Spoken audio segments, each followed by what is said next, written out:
Our fourth book tasting author tonight is Andrea Lyon. She is a professor of law, associate dean for clinical programs, and director of DePaul's Center for Justice in Capital Cases. A graduate of the Antioch School of Law, Andrea joined DePaul in the year 2000.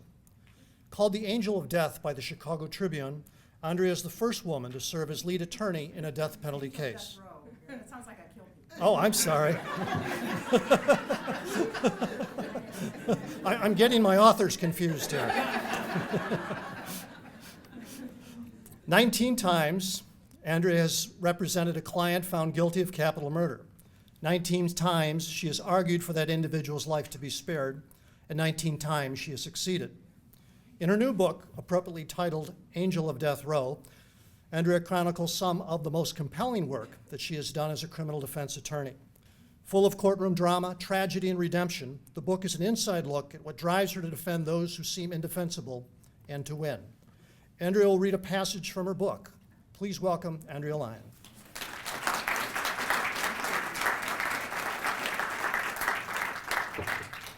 First thing is, I just want to tell you the publisher chose the title. I am like the least angelic person you'll ever meet. I wanted to talk just a little bit about my book and why I wrote it. I'm a death penalty defense lawyer, and I've seen just about enough of Law and Order. If I never see another one, it's just fine with me. And if I am tired of, all prosecutors are wonderful and all of us are just scheming, slimy people that look around for those ugly little technicalities to get our guilty, cardboard cutout, evil people off. And nobody is only the worst thing they've ever done in their life. And I wanted to share the humanity of my clients and a little bit about my story. I'm the first woman ever to be lead counsel in a death penalty case in the United States. I ran into, as you might imagine, some resistance from people who thought that this is not a suitable job for a woman. And so what I want to do is just read a little bit from the end of one of the chapters in my book, Chapter 7, which is entitled A Mother Accused, and just read a little bit about it. This is a case where I was representing a woman. You don't pick when you're in the public defender's office, you get appointed. I still get appointed on cases, so you get who you get. And I was mad that I got this case because I felt like they gave it to the girl, because it was a dead baby, and so or a dead toddler. And I didn't want to do it. I figured I was going to be representing somebody who had lost their temper and thrown some child across the room, and I discovered, to my horror, that I was representing a very kind, very distraught, innocent woman. I'd had my own prejudices that I had to get by. And I found out that what had happened was this child was dead because she was poor. That's why she was dead. She had been sick the night before.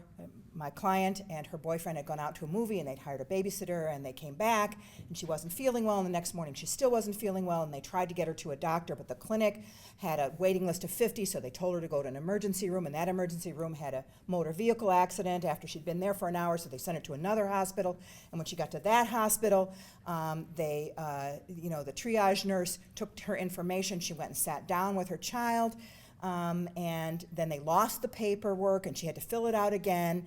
And it happened that there was a nurse in the waiting room who was waiting for her cousin who was being treated, who had had an epileptic seizure, who went over on the pretense to see what a lovely little child this girl was and realized she wasn't breathing, said cardiac arrest, and then the hospital did CPR on a child who was 18, 19 months old with a full hand. And then they wanted to blame someone.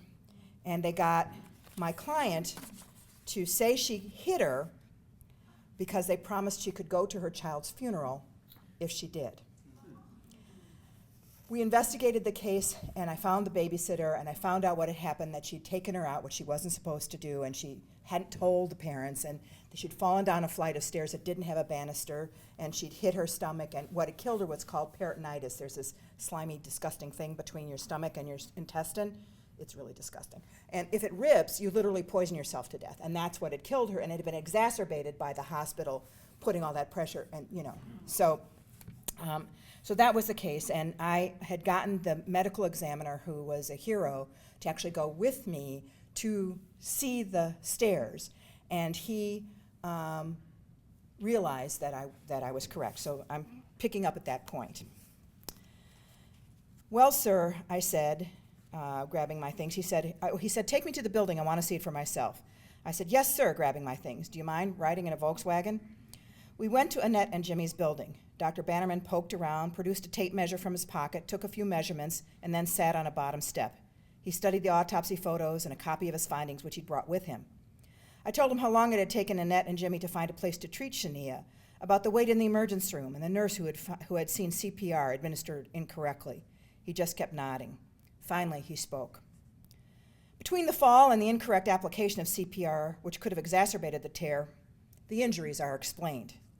I tried not to jump up and down with excitement. Then I sobered quickly. Surely the prosecution would pressure him. How would the forensic scientist react to that? When we arrived back at Dr. Bannerman's office, he turned to me and asked, "Do you have the prosecutor's name and number?" I watched in speechless wonder as the pathologist called the DA's office.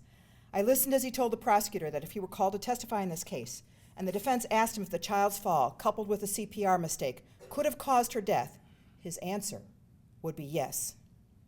Well, my faith in this scientist was restored. I still had to try the case. Despite Dr. Bannerman's independent stand, the state refused to drop the charges. At a bench trial, we presented our evidence and the pathologist's opinion that the manner of death was accidental, and the judge acquitted her. As Annette and Jimmy thanked me before leaving the courthouse at the trial's end, Annette promised to stay in touch. I knew she meant it when she said it. She'd come to trust me and even like me, and I'd come to respect her and like her too. But I understood that I would be forever associated with a time in her life that was terribly painful.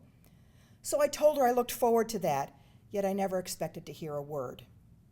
Later, when I made the commitment to myself that one way or another, I would be a mother someday. By the way, my baby's 21, hard to imagine.